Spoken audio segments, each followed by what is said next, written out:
Have you ever looked across the dinner table and felt like you were sitting with a roommate or maybe even a stranger? Or worse, an enemy? Maybe you're in the same house doing the same routines, but you're living totally separate lives. I'm Jennifer Sisco. I'm a certified divorce real estate expert, and today we're going to have a real, grounded, compassionate conversation about something many people are afraid to even think out loud. Is it time for me to think about divorce? This isn't a video about pushing anyone toward divorce. No, but it is about being honest with yourself, especially when the signs are there and especially when a home, your biggest financial asset, is involved. It's about seeing the big picture and what is best for you and possibly your children in the long term. Stick with me. This might be the video that saves your future, or at least gives you some clarity. Let's start with the elephant on the couch, literally. Marriage counseling. You've probably tried it, maybe once, maybe 5 times. And you know what? It doesn't always work. It didn't for me. Sometimes counseling becomes a safe space to rehearse the same fight over and over. Or one person is doing all the work and the other is just showing up to say, "Oh, I tried." And that hurts. Now, if you're both truly invested in changing the dynamic, counseling can be transformational. But if you're using it as a last ditch effort after years of emotional withdrawal, it might just be prolonging the inevitable. And that's okay. That doesn't make you a failure, it makes you human. I found in my own experience that there were a couple of things that tipped the scale for me in making that final decision. I'll share those now. One of the most common reasons people delay divorce is we're staying for the kids. But let's talk science for a minute. Kids don't just suffer from divorce, they suffer far more from chronic conflict. Neuroscience tells us that prolonged exposure to stress and trauma, especially during early childhood, can affect the size and structure of brain regions like the amygdala, involved in processing emotions, particularly fear and aggression, the hippocampus, involved in memory, and the prefrontal cortex, involved in higher level cognitive functions, including emotional regulation and decision making. So if your house is full of fighting, cold silences, sarcasm, and tension you can cut with a knife, or worse, violence, you're not protecting the kids. You might actually be setting them up for a future of dysfunction. Kids are incredibly resilient, so if the conflict is resolved, their brains actually do return to normal, but they're not immune to what they live every day.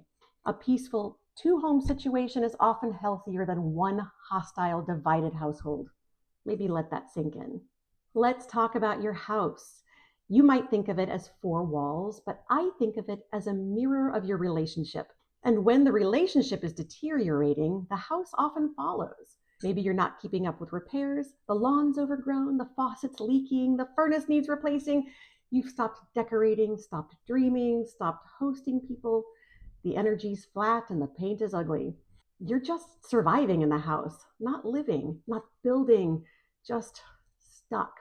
Here's the thing. Your home is probably your biggest financial asset. And if it's falling apart, that's not just a sign of emotional burnout, it's also putting your future at risk.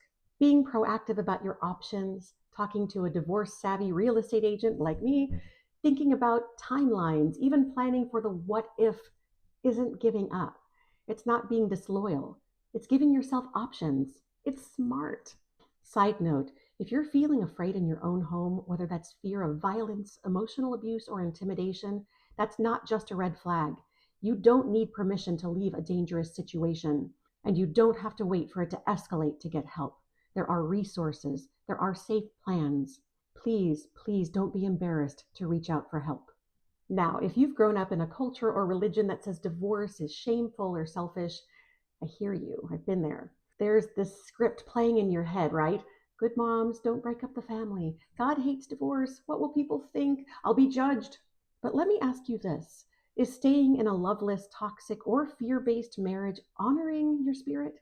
Is it modeling the kind of relationship you want your kids to have someday? You don't have to abandon your faith or your values. You just might have to rethink how love, family, and peace show up in your life. And if you are a person of faith, you may have to learn what grace truly means. Divorce is hard. I'm not here to sugarcoat it, and I'm definitely not here to promote it. It can be traumatic. It can be expensive. It can unravel your entire identity if you're not careful. But here's the truth: staying in the wrong marriage can do all of those things too. So the question becomes, which hard will move you forward? If you start planning ahead, gathering financials, talking to professionals, understanding how your house plays into the process, you can minimize the trauma. You can protect your assets. You can build a roadmap. Knowledge is power. You don't have to do it all at once. You just have to take the first step. Divorce isn't something anyone dreams of, but peace, stability, joy, that's worth dreaming about. If you're living separate lives under the same roof, if you're worried about the toll this is taking on your kids, if the house feels like it's crumbling along with the relationship, it might be time to ask, what's next? And if you don't know where to start, that's okay. That's literally why I'm here.